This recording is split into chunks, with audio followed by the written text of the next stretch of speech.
The Audio Cinema presents The Adventure of the Three Garridebs by Arthur Conan Doyle, a Sherlock Holmes adventure.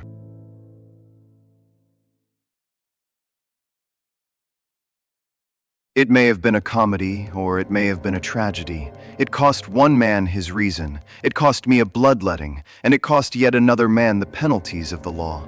Yet there was certainly an element of comedy. Well, you shall judge for yourselves.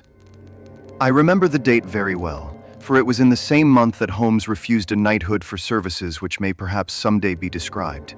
I only refer to the matter in passing, for in my position of partner and confidant I am obliged to be particularly careful to avoid any indiscretion. I repeat, however, that this enables me to fix the date, which was the latter end of June 1902, shortly after the conclusion of the South African War. Holmes had spent several days in bed, as was his habit from time to time, but he emerged that morning with a long foolscap document in his hand and a twinkle of amusement in his austere gray eyes. There is a chance for you to make some money, friend Watson. Have you ever heard the name of Garrideb? I admitted that I had not. Well, if you can lay your hand upon a Garrideb, there is money in it. Why? That is a long story, rather a whimsical one, too. I don't think in all our explorations of human complexities we have ever come upon anything more singular. The fellow will be here presently for cross-examination, so I won't open the matter up till he comes. But meanwhile, that is the name we want. The telephone directory lay on the table beside me, and I turned over the pages in a rather hopeless quest. But to my amazement, there was this strange name in its due place. I gave a cry of triumph. Here you are, Holmes. Here it is. Holmes took the book from my hand. Garrideb, 136 Little Rider Street, W. Sorry to disappoint you, my dear Watson, but this is the man himself. That is the address upon his letter. We want another to match him. Mrs. Hudson had come in with a card upon a tray. I took it up and glanced at it. Why, here it is. This is a different initial. John Garrideb, Counselor at Law, Moorville, Kansas, USA. I am afraid you must make yet another effort, Watson. This gentleman is also in the plot already, though I certainly did not expect to see him this morning. However, he is in a position to tell us a good deal, which I want to know. A moment later, he was in the room. Mr. John Garrideb, Counselor at Law, was a short, powerful man with the round, fresh, clean-shaven face characteristic of so many American men of affairs. The general effect was chubby and rather childlike, so that one received the impression of quite a young man with a broad-set smile upon his face. His eyes, however, were arresting. Seldom in any human head have I seen a pair which bespoke a more intense inward life. So bright were they, so alert, so responsive to every change of thought. His accent was American, but was not accompanied by any eccentricity of speech. Mr. Holmes? Ah, yes. Your pictures are not unlike you, sir, if I may say so. I believe you have had a letter from my namesake, Mr. Nathan Garrideb, have you not? Pray sit down. We shall, I fancy, have a good deal to discuss. He took up his sheets of foolscap. You are, of course, the Mr. John Garrideb mentioned in this document, but surely you have been in England some time. Why do you say that, Mr. Holmes? I seem to read sudden suspicion in those expressive eyes. Your whole outfit is English. I've read of your tricks, Mr. Holmes, but I never thought I would be the subject of them. Where do you read that? The shoulder cut of your coat, the toes of your boots, could anyone doubt it? Well, I had no idea I was so obvious a Britisher, but business brought me over here some time ago, and so, as you say, my outfit is nearly all London. However, I guess your time is of value, and we did not meet to talk about the cut of my socks. What about getting down to that paper you hold in your hand? Holmes had in some way ruffled our visitor, whose chubby face had assumed a far less amiable expression. Patience, Mr. Garrideb. Dr. Watson would tell you that these little digressions of mine sometimes prove in the end to have some bearing on the matter. But why did Mr. Nathan Garrideb not come with you? Why did he ever drag you into it at all? What in thunder had you to do with it? Here was a bit of professional business between two gentlemen, and one of them must needs call in a detective. I saw him this morning, and he told me this fool trick he had played me, and that is why I am here. but I feel bad about it all the same. There was no reflection upon you, Mr. Garrideb. It was simply zeal upon his part to gain your end in end, which is, I understand, equally vital for both of you. He knew that I had means of getting information, and therefore it was very natural that he should apply to me. Our visitor's angry face gradually cleared. Well, that puts it different. When I went to see him this morning and he told me he had sent to a detective, I just asked for your address and came right away. I don't want police butting into a private matter, but if you are content just to help us find the man, there can be no harm in that. Well, that is just how it stands. And now, sir, since you are here, we had best have a clear account from your own lips. My friend here knows nothing of the details. Mr. Garrideb surveyed me with not too friendly a gaze. Need he know? We usually work together. Well, there is no reason it should be kept a secret. I'll give you the facts as short as I can make them. If you came from Kansas, I would not need to explain to you who Alexander Hamilton Garrideb was. He made his money in real estate, and afterwards in the wheat pit at Chicago, but he spent it in buying up as much land as would make one of your counties, lying along the Arkansas River, west of Fort Dodge.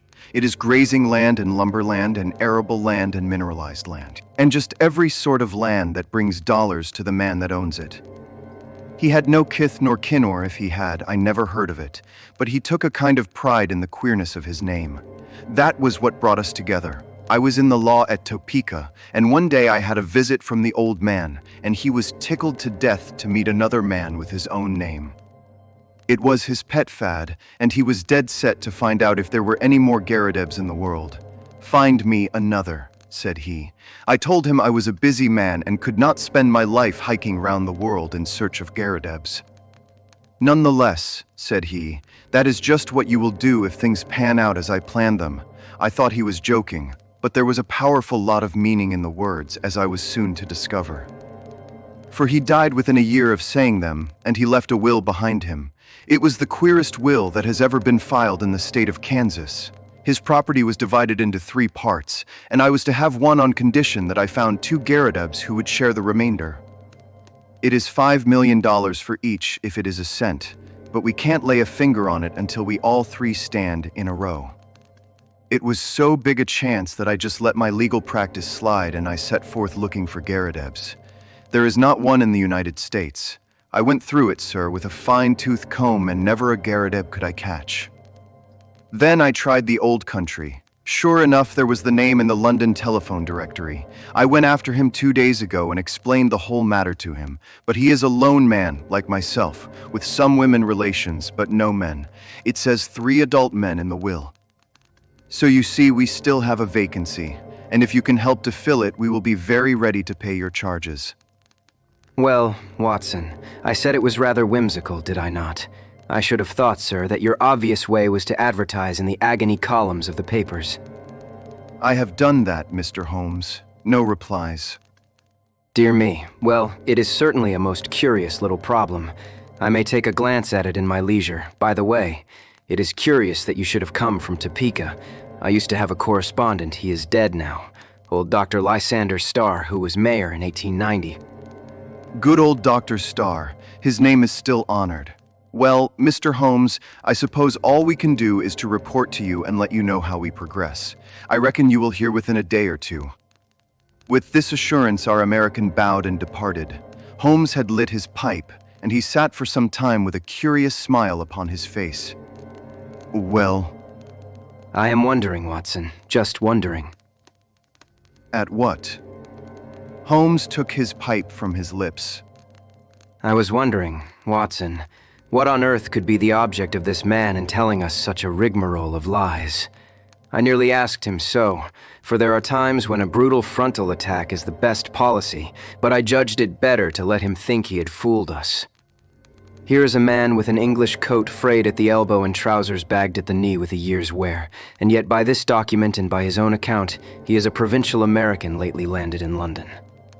There have been no advertisements in the agony columns. You know that I miss nothing there. They are my favorite covert for putting up a bird, and I would never have overlooked such a cock pheasant as that. I never knew a Dr. Lysander Starr of Topeka. Touch him where you would, he was false. I think the fellow is really an American, but he has worn his accent smooth with years of London. What is his game then, and what motive lies behind this preposterous search for Garridebs? It is worth our attention, for, granting that the man is a rascal, he is certainly a complex and ingenious one. We must now find out if our other correspondent is a fraud also. Just ring him up, Watson. I did so, and heard a thin, quavering voice at the other end of the line. Yes, I am Mr. Nathan Garrideb. Is Mr. Holmes there? I should very much like to have a word with Mr. Holmes. My friend took the instrument, and I heard the usual syncopated dialogue. Yes, he has been here. I understand that you don't know him. How long? Only 2 days. Yes, of course. It is a most captivating prospect. Will you be at home this evening? I suppose your namesake will not be there. Very good. We will come then, for I would rather have a chat without him. Dr. Watson will come with me. I understood from your note that you did not go out often. Well, we shall be round about 6. You need not mention it to the American lawyer. Very good. Goodbye. It was twilight of a lovely spring evening, and even Little Ryder Street, one of the smaller offshoots from the Edgware Road, within a stone cast of old Tyburn tree of evil memory, looked golden and wonderful in the slanting rays of the setting sun. The particular house to which we were directed was a large, old-fashioned, early Georgian edifice with a flat brick face broken only by 2 deep bay windows on the ground floor. It was on this ground floor that our client lived, and indeed, the low windows proved to be the front of the huge room in which he spent his waking hours. Holmes pointed as we passed to the small brass plate which bore the curious name. Up some years, Watson. It is his real name anyhow, and that is something to note. The house had a common stair, and there were a number of names painted in the hall, some indicating offices and some private chambers. It was not a collection of residential flats, but rather the abode of bohemian bachelors. Our client opened the door for us himself and apologized by saying that the woman in charge left at 4 o'clock. Mr. Nathan Garrideb proved to be a very tall, loose-jointed, round-backed person, gaunt and bald, some 60-odd years of age.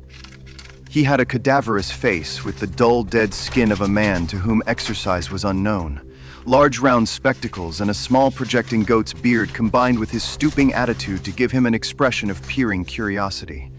The general effect, however, was amiable, though eccentric. The room was as curious as its occupant. It looked like a small museum. It was both broad and deep, with cupboards and cabinets all round, crowded with specimens, geological and anatomical. Cases of butterflies and moths flanked each side of the entrance.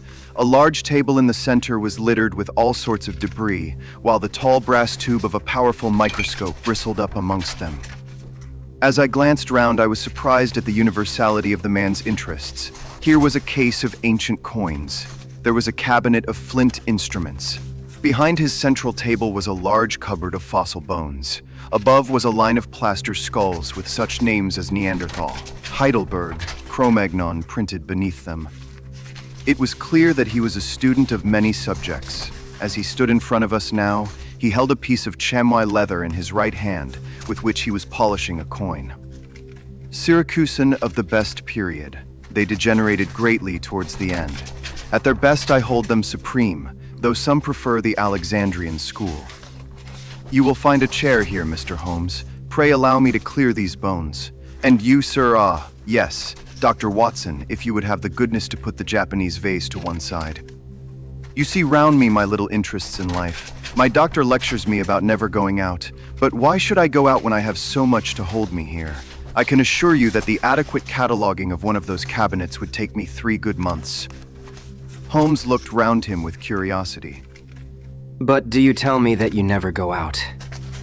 Now and again I drive down to Sotheby's or Christie's, otherwise I very seldom leave my room. I am not too strong and my researches are very absorbing. But you can imagine, Mr. Holmes, what a terrific shock, pleasant but terrific, it was for me when I heard of this unparalleled good fortune. It only needs one more Garrideb to complete the matter, and surely we can find one. I had a brother, but he is dead, and female relatives are disqualified. But there must surely be others in the world. I had heard that you handled strange cases, and that was why I sent to you. Of course, this American gentleman is quite right, and I should have taken his advice first, but I acted for the best. I think you acted very wisely indeed. But are you really anxious to acquire an estate in America? Certainly not, sir. Nothing would induce me to leave my collection. But this gentleman has assured me that he will buy me out as soon as we have established our claim. $5 million was the sum named. There are a dozen specimens in the market at the present moment which fill gaps in my collection, and which I am unable to purchase for want of a few £100s. Just think what I could do with $5 million. Why? I have the nucleus of a national collection. I shall be the Hans Sloane of my age. His eyes gleamed behind his great spectacles. It was very clear that no pains would be spared by Mr. Nathan Garrideb in finding a namesake. I merely called to make your acquaintance, and there is no reason why I should interrupt your studies. I prefer to establish personal touch with those with whom I do business. There are few questions I need ask, for I have your very clear narrative in my pocket, and I filled up the blanks when this American gentleman called. I understand that up to this week you were unaware of his existence. That is so. He called last Tuesday. Did he tell you of our interview today? Yes, he came straight back to me. He had been very angry. Why should he be angry? He seemed to think it was some reflection on his honor, but he was quite cheerful again when he returned. Did he suggest any course of action? No, sir, he did not. Has he had or asked for any money from you? No, sir, never. You see no possible object he has in view? None, except what he states. Did you tell him of our telephone appointment? Yes, sir, I did. Holmes was lost in thought. I could see that he was puzzled. Have you any articles of great value in your collection? No, sir. I am not a rich man. It is a good collection, but not a very valuable one. You have no fear of burglars? Not the least. How long have you been in these rooms? Nearly 5 years. Holmes's cross-examination was interrupted by an imperative knocking at the door. No sooner had our client unlatched it than the American lawyer burst excitedly into the room. Here you are. I thought I should be in time to get you. Mr. Nathan Garrideb, my congratulations. You are a rich man, sir. Our business is happily finished and all is well. As to you, Mr. Holmes, we can only say we are sorry if we have given you any useless trouble. He handed over the paper to our client, who stood staring at a marked advertisement. Holmes and I leaned forward and read it over his shoulder. Howard Garrideb, constructor of agricultural machinery, binders, reapers, steam and hand plows, drills, harrows, farmers' carts, buckboards, and all other appliances. Estimates for artesian wells. Apply Grosvenor Buildings, Aston. Glorious. That makes our third man. I had opened up inquiries in Birmingham, and my agent there has sent me this advertisement from a local paper. We must hustle and put the thing through. I have written to this man and told him that you will see him in his office tomorrow afternoon at 4 o'clock. You want me to see him? What do you say, Mr. Holmes? Don't you think it would be wiser? Here am I, a wandering American with a wonderful tale. Why should he believe what I tell him? But you are a Britisher with solid references, and he is bound to take notice of what you say. I would go with you if you wished, but I have a very busy day tomorrow, and I could always follow you if you are in any trouble. Well, I have not made such a journey for years. It is nothing, Mr. Garrideb. I have figured out your connections. You leave at 12 and should be there soon after 2. Then you can be back the same night. All you have to do is to see this man, explain the matter, and get an affidavit of his existence. By the Lord, considering I've come all the way from the center of America, it is surely little enough if you go 100 miles in order to put this matter through. Quite so. I think what this gentleman says is very true. Mr. Nathan Garrideb shrugged his shoulders with a disconsolate air. Well, if you insist I shall go. It is certainly hard for me to refuse you anything, considering the glory of hope that you have brought into my life. Then that is agreed, and no doubt you will let me have a report as soon as you can. I'll see to that. Well, I'll have to get on. I'll call tomorrow, Mr. Nathan, and see you off to Birmingham. Coming my way, Mr. Holmes. Well then, goodbye. And we may have good news for you tomorrow night. I noticed that my friend's face cleared when the American left the room, and the look of thoughtful perplexity had vanished. I wish I could look over your collection, Mr. Garrideb. In my profession, all sorts of odd knowledge comes useful, and this room of yours is a storehouse of it. Our client shone with pleasure, and his eyes gleamed from behind his big glasses. I had always heard, sir, that you were a very intelligent man. I could take you round now, if you have the time. Unfortunately, I have not. But these specimens are so well labeled and classified that they hardly need your personal explanation. If I should be able to look in tomorrow, I presume that there would be no objection to my glancing over them. None at all. You are most welcome. The place will, of course, be shut up, but Mrs. Saunders is in the basement up to 4 o'clock and would let you in with her key. Well, I happen to be clear tomorrow afternoon. If you would say a word to Mrs. Saunders, it would be quite in order. By the way, who is your house agent? Our client was amazed at the sudden question. Holloway and Steele, in the Edgware Road. But why? I am a bit of an archaeologist myself when it comes to houses. I was wondering if this was Queen Anne or Georgian. Georgian, beyond doubt. Really, I should have thought a little earlier. However, it is easily ascertained. Well, goodbye, Mr. Garrideb, and may you have every success in your Birmingham journey. The house agent's was close by, but we found that it was closed for the day, so we made our way back to Baker Street. It was not till after dinner that Holmes reverted to the subject. Our little problem draws to a close. No doubt you have outlined the solution in your own mind. I can make neither head nor tail of it. The head is surely clear enough, and the tail we should see tomorrow. Did you notice nothing curious about that advertisement? I saw that the word plow was misspelt. Oh, you did notice that, did you? Come, Watson, you improve all the time. Yes, it was bad English, but good American. The printer had set it up as received, then the buckboards. That is American also. And artesian wells are commoner with them than with us. It was a typical American advertisement, but purporting to be from an English firm. What do you make of that? I can only suppose that this American lawyer put it in himself. What his object was I fail to understand. Well, there are alternative explanations.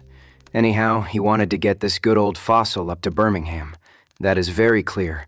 I might have told him that he was clearly going on a wild goose chase, but on second thoughts, it seemed better to clear the stage by letting him go.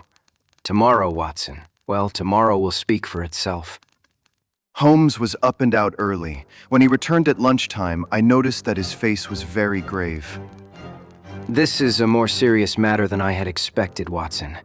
It is fair to tell you so, though I know it will only be an additional reason to you for running your head into danger. I should know my Watson by now, but there is danger, and you should know it. Well, it is not the first we have shared, Holmes. I hope it may not be the last. What is the particular danger this time? We are up against a very hard case. I have identified Mr. John Garrideb, counselor at law. He is none other than Killer Evans, of sinister and murderous reputation.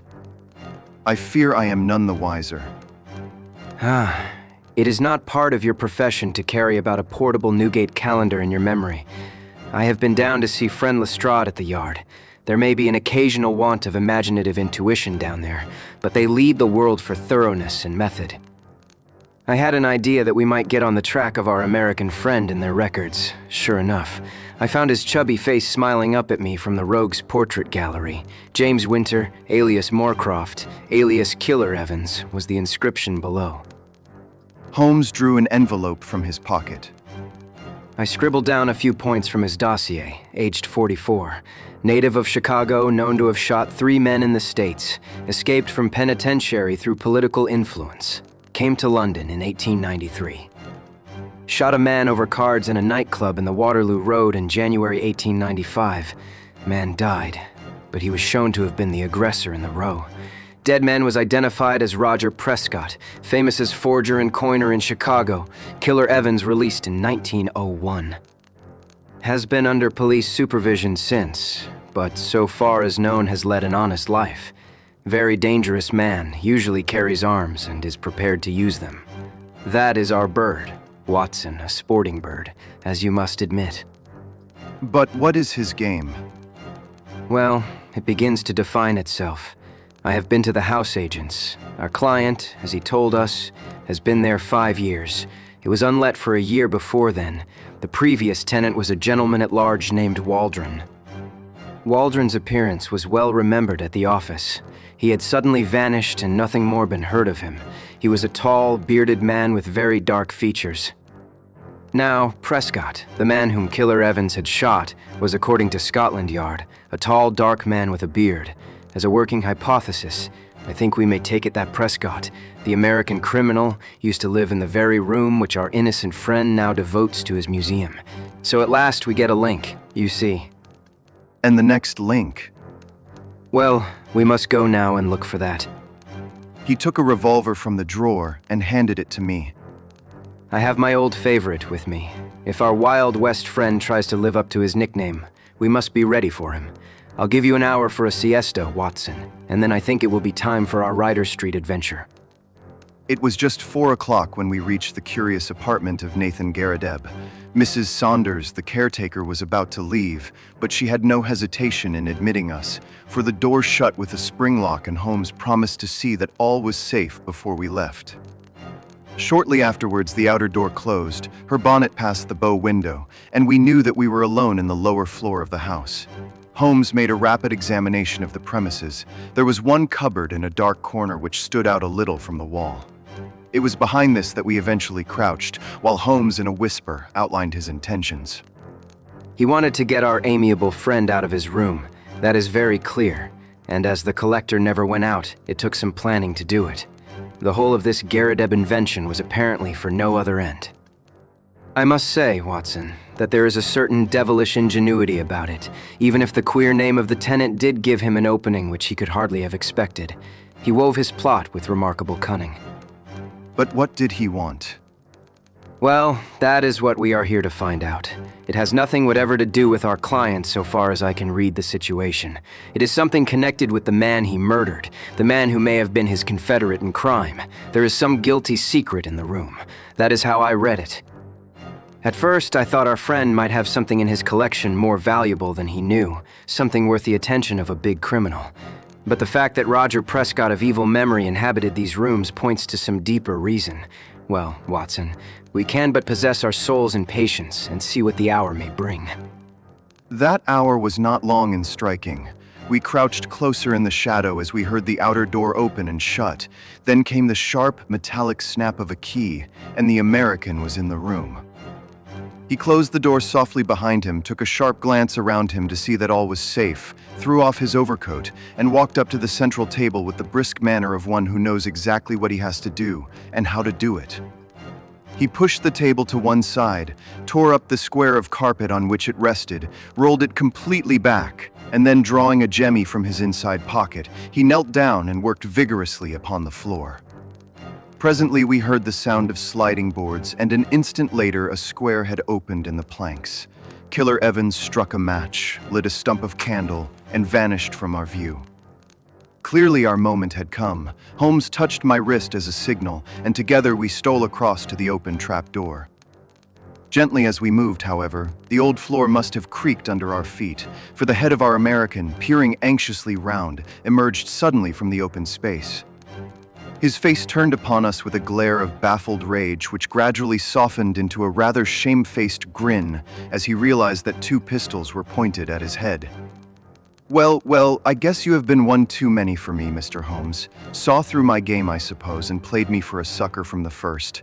Well, sir, I hand it to you. You have me beat, and... In an instant, he had whisked out a revolver from his breast and had fired 2 shots. I felt a sudden hot sear as if a red-hot iron had been pressed to my thigh. There was a crash as Holmes's pistol came down on the man's head. I had a vision of him sprawling upon the floor with blood running down his face while Holmes rummaged him for weapons. Then my friend's wiry arms were round me, and he was leading me to a chair. You are not hurt, Watson. For God's sake, say that you are not hurt. It was worth a wound. It was worth many wounds, to know the depth of loyalty and love which lay behind that cold mask. The clear, hard eyes were dimmed for a moment, and the firm lips were shaking. For the one and only time I caught a glimpse of a great heart as well as of a great brain. All my years of humble but single-minded service culminated in that moment of revelation. It is nothing, Holmes. It is a mere scratch. He had ripped up my trousers with his pocket knife. You are right. It is quite superficial. His face set like flint as he glared at our prisoner, who was sitting up with a dazed face. By the Lord, it is as well for you. If you had killed Watson, you would not have got out of this room alive. Now, sir, what have you to say for yourself? He had nothing to say for himself. He only lay and scowled. I leaned on Holmes's arm, and together we looked down into the small cellar which had been disclosed by the secret flap. It was still illuminated by the candle which Evans had taken down with him. Our eyes fell upon a mass of rusted machinery, great rolls of paper, a litter of bottles, and neatly arranged upon a small table, a number of neat little bundles. A printing press, a counterfeiter's outfit. Yes, sir. The greatest counterfeiter London ever saw. That is Prescott's machine, and those bundles on the table are 2,000 of Prescott's notes worth 100 each and fit to pass anywhere. Help yourselves, gentlemen. Call it a deal and let me beat it. Holmes laughed. We don't do things like that, Mr. Evans. There's no bolt hole for you in this country. You shot this man Prescott, did you not? Yes, sir, and got 5 years for it, though it was he who pulled on me. 5 years when I should have had a medal the size of a soup plate. No living man could tell a Prescott from a Bank of England, and if I hadn't put him out, he would have flooded London with them. I was the only one in the world who knew where he made them. Can you wonder that I wanted to get to the place? And can you wonder that when I found this crazy boob of a bug hunter with the queer name squatting right on the top of it, and never quitting his room, I had to do the best I could to shift him. Maybe I would have been wiser if I had put him away. It would have been easy enough, but I am a soft-hearted guy that can't begin shooting unless the other man has a gun also. But say, Mr. Holmes, what have I done wrong anyhow? I've not used this plant. I've not hurt this old stiff. Where do you get me? Only attempted murder so far as I can see. But that is not our job. They take that at the next stage. What we wanted at present was just your sweet self. Please give the Yard a call, Watson. It won't be entirely unexpected. So those were the facts about Killer Evans and his remarkable invention of the Three Garridebs. We heard later that our poor old friend never got over the shock of his dissipated dreams. When his castle in the air fell down, it buried him beneath the ruins. He was last heard of at a nursing home in Brixton. It was a glad day at the Yard when the Prescott outfit was discovered, for, though they knew that it existed, they had never been able after the death of the man to find out where it was. Evans had indeed done great service and caused several worthy Cid men to sleep the sounder, for the counterfeiter stands in a class by himself as a public danger. They would willingly have subscribed to that soup plate medal of which the criminal had spoken, but an unappreciative bench took a less favorable view, and the killer returned to those shades from which he had just emerged.